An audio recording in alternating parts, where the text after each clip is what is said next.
wabarakatuh. Salam kimia. Berjumpa kembali dengan Bu Erna di sini, dan kali ini Ibu akan membahas kelanjutan dari materi laju reaksi bagian pertama yang telah kalian simak sebelumnya, yaitu tentang konsentrasi larutan dan konsep laju reaksi. Adapun kompetensi dasar yang akan dicapai pada pembelajaran kali ini masih terkait pada KD pengetahuan 3.6, yaitu menjelaskan faktor-faktor yang mempengaruhi laju reaksi menggunakan teori tumbukan, dan KD keterampilan 4.6, yaitu menyajikan hasil penelusuran informasi, cara-cara pengaturan dan penyimpanan bahan untuk mencegah perubahan fisika dan kimia yang tak terkendali.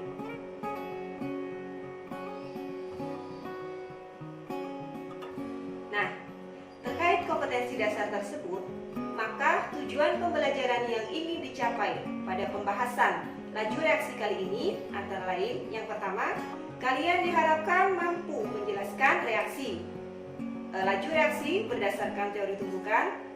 Yang kedua, kalian mampu menjelaskan faktor-faktor yang mempengaruhi laju reaksi. Dan yang ketiga adalah kalian mampu menjelaskan tentang persamaan laju reaksi.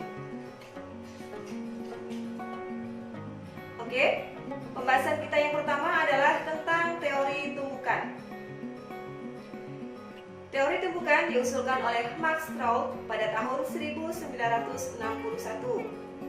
Teori ini mengatakan bahwa ketika partikel reaktan bertumbukan satu dengan yang lainnya, hanya ada beberapa persen tumbukan saja yang menyebabkan perubahan kimia, yang dikenal dengan tumbukan efektif.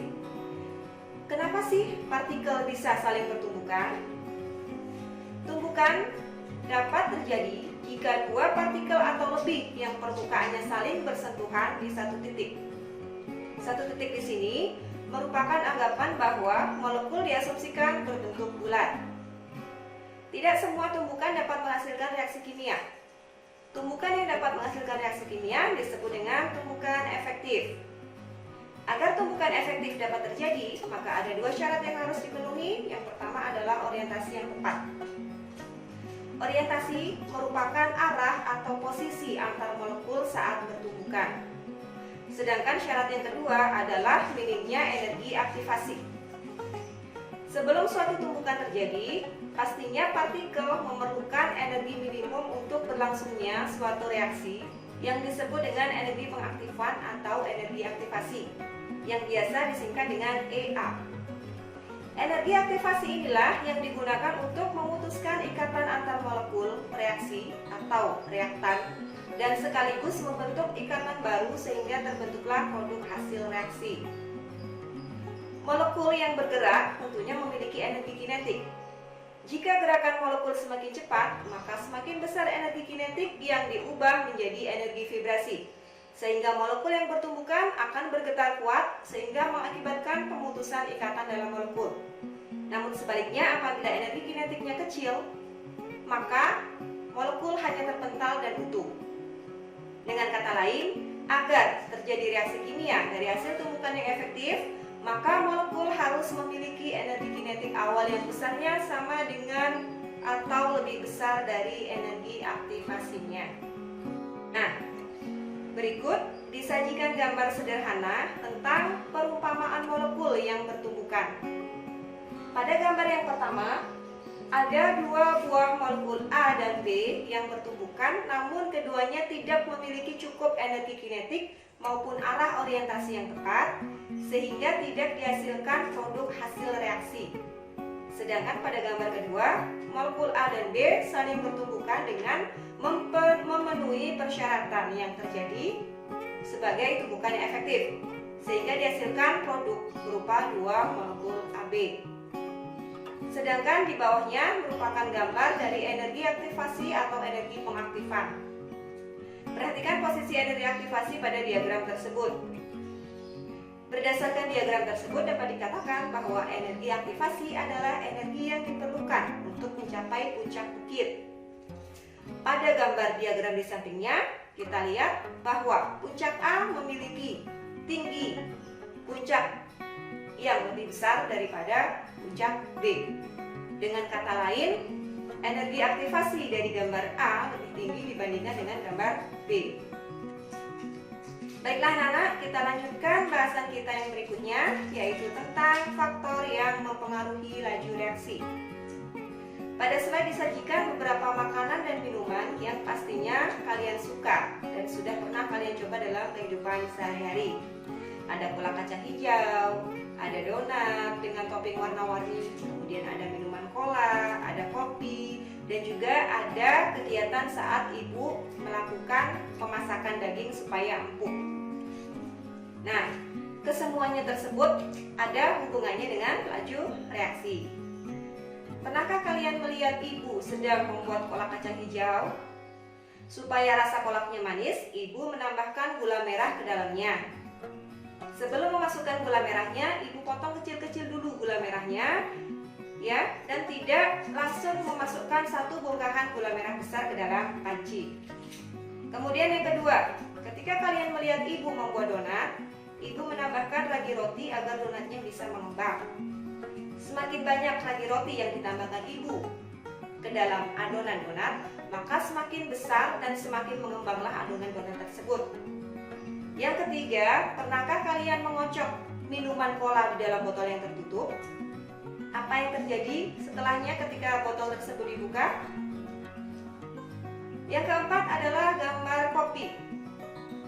Orang biasanya menyeduh kopi, khususnya kopi hitam, menggunakan air panas dan tidak menggunakan air dingin. Mengapa hal tersebut dilakukan? Dan yang terakhir adalah gambar ibu sedang mengampukkan daging dengan menggunakan daun pepaya dan juga perasan sari buah nanas. Kenapa ibu menambahkan bahan-bahan tersebut ketika memasak daging?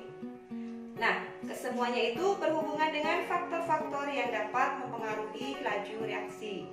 Apa saja faktornya? Berikut ini adalah faktor-faktor yang dapat mempengaruhi laju reaksi. Yang pertama adalah luas permukaan bidang sentuh.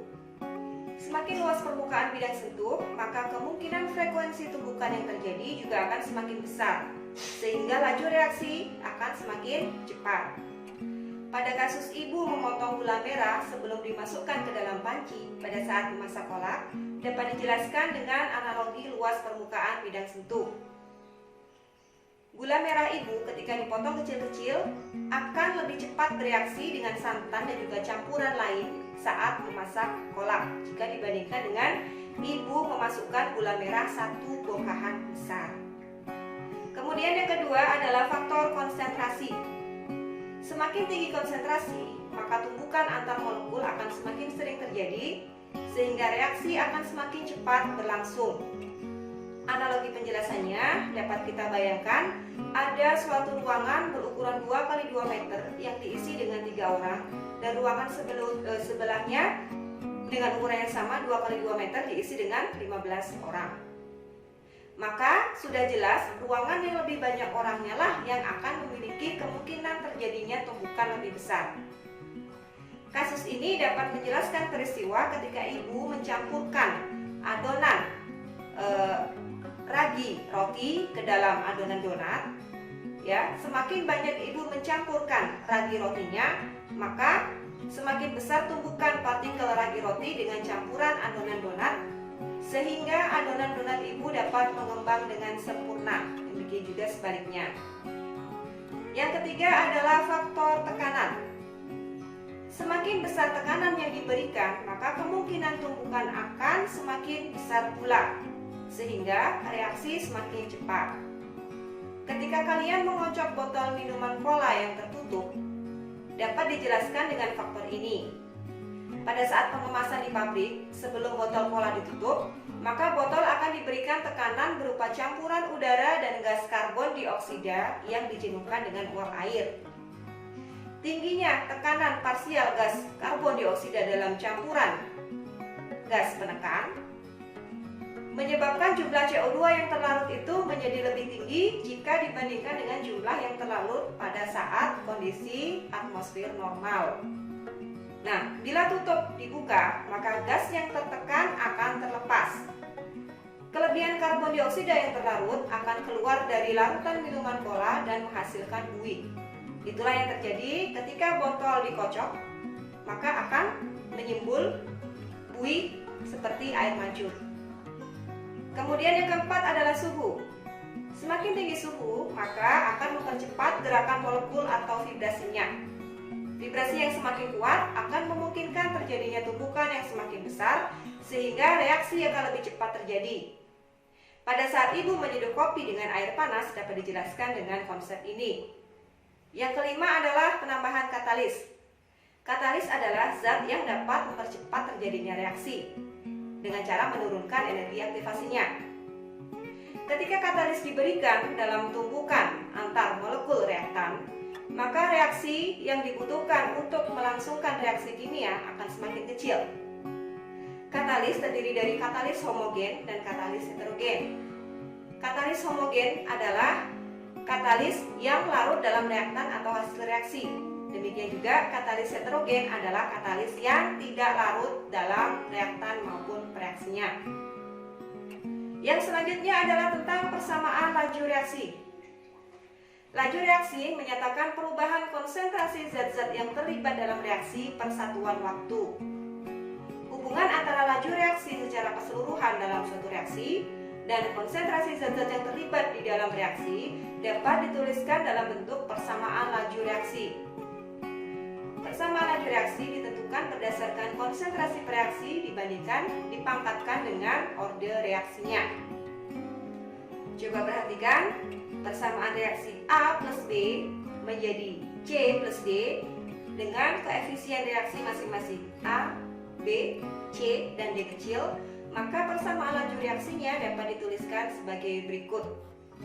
V sama dengan K kali konsentrasi A pangkat X kali konsentrasi Y pangkat kali konsentrasi X pangkat Y. V adalah laju reaksi, K adalah konstanta laju reaksi, kemudian X adalah orde reaksi terhadap A, dan Y adalah orde reaksi terhadap B. Persamaan laju reaksinya hanya dapat dinyatakan berdasarkan hasil percobaan dan tidak dapat dituliskan hanya dengan persamaan reaksi kimia. Demikian pembahasan tentang laju reaksi kimia pada kesempatan kali ini.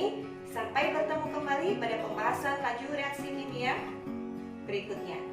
Salam kimia. Assalamualaikum warahmatullahi wabarakatuh.